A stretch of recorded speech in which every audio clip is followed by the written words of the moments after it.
Luka পিচ্ছিটা কই রে? আমার হাসান কই, আমার নানা ভাই কই? আর বিশ্বনবীর আওয়াজ শুনলে হাসান এসে বিশ্বনবীর কাঁধে।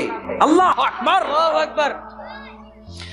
বিশ্বনবী বলতেন, ফাতেমা আমার কলিজার টুকরা, যে ফাতেমারে কষ্ট দেয় সে আমারে কষ্ট দেয়, ফাতেমারে আনন্দ দেয় মানে আমি বিশ্বনবীরে আনন্দ দেয়।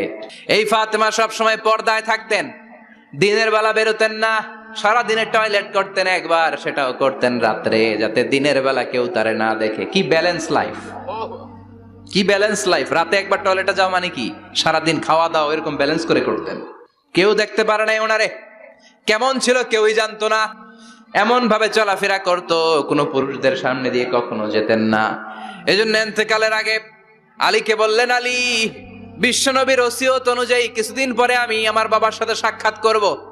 ইন্তেকালের সময় বেশি লোক আমার জানাজাতে আসার দরকার নাই, নিজেরা দোয়া করে দিলে চলবে।